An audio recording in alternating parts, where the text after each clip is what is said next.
Greetings, Professor McKee here with another quick Excel tip your finance professor wishes you knew.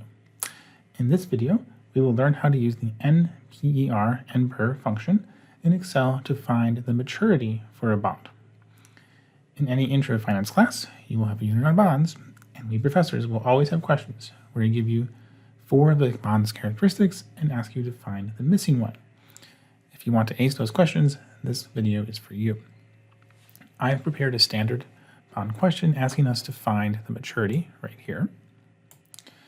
To get started for any bond question, it's best to convert the verbal description of the bond into our required variables.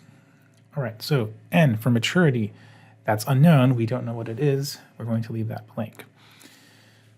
Our bond's yield to maturity is 6%, so I'm going to put in 0.06. The bond's present value is always equal to the price. Our price is 800, so 800 will be our present value.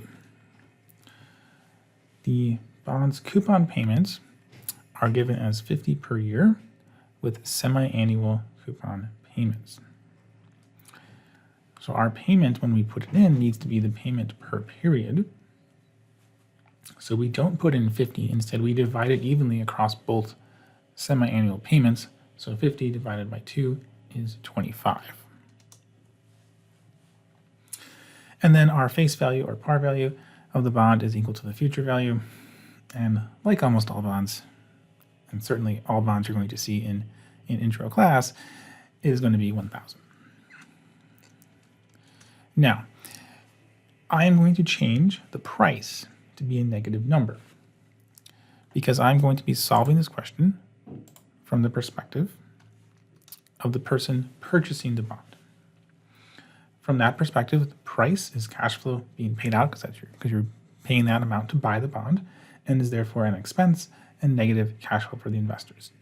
I need to do this because the Excel function we're going to use assumes that we are finding the maturity from either the issuer of the bond or the purchaser of the bond's perspective, and that we will have signs on present value, payment, and future value matching the direction of those cash flows.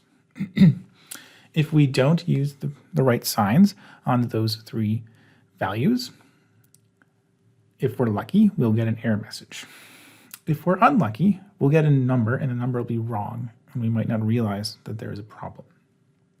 Now, we're going to go to our cell for N, type equals NPER, stands for number of periods. Excel helpfully displays our parameters we can enter into the NPER function. Our first one is rate.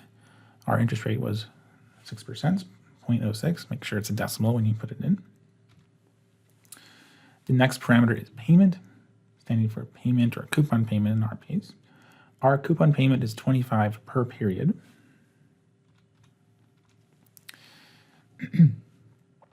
Our next parameter is present value. Stands for present value. Our bond had a price of 800, which is going to be our present value here. That is going to be a negative 800. And then lastly, future value. Future value is in brackets, the FV, as you can see. And that indicates there's a default value. Excel's default value is 0. So if we didn't put anything in, it would just assume future value was 0. This is not correct, of course. We have a value of 1,000 we want to put in, so we put in 1,000. And type also has a default value. We can leave that blank, let Excel use the default value, and it will work fine. Close parentheses, press enter, and we get 7.2 as our number of periods. Now, we're not actually done here. Most questions will probably ask how many years until this bond matures. And if you tell them 7.2, you're going to get the wrong answer because 7.2 is the number of 6-month periods. If we take our 7.2, we divide it by 2 because there's going to be 2 periods per year. In years, we have 3.6 years. So this bond has a maturity of a little bit over 3.5 years before the bond is finished. Typically, for a maturity question, you also round. So rounding it down to 3.5 years or 7 periods is a common way to answer it.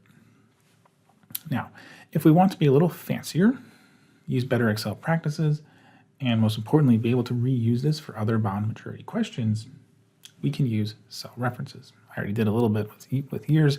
We can do it more extensively.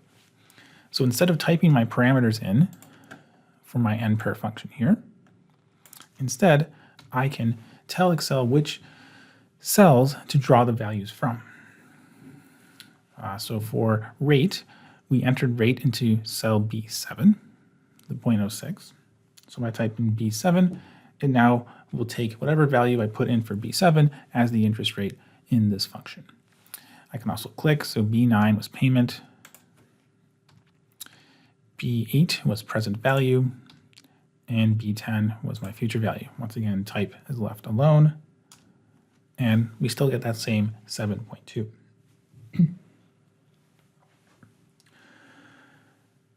We can then save this file and make changes. So if we have a different question with different parameters on a bond, we can change our non-maturity parameters here, any of those four, and we'll automatically update and get a new value for our maturity.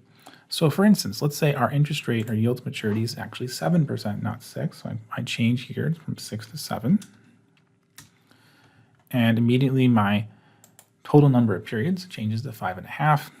And now I'm going down to 2.75 years. So with this single function, you can now find the maturity for any bond your professor might throw at you. If you found this video helpful, please comment, like, and/or subscribe so other students can find it too. Happy studying.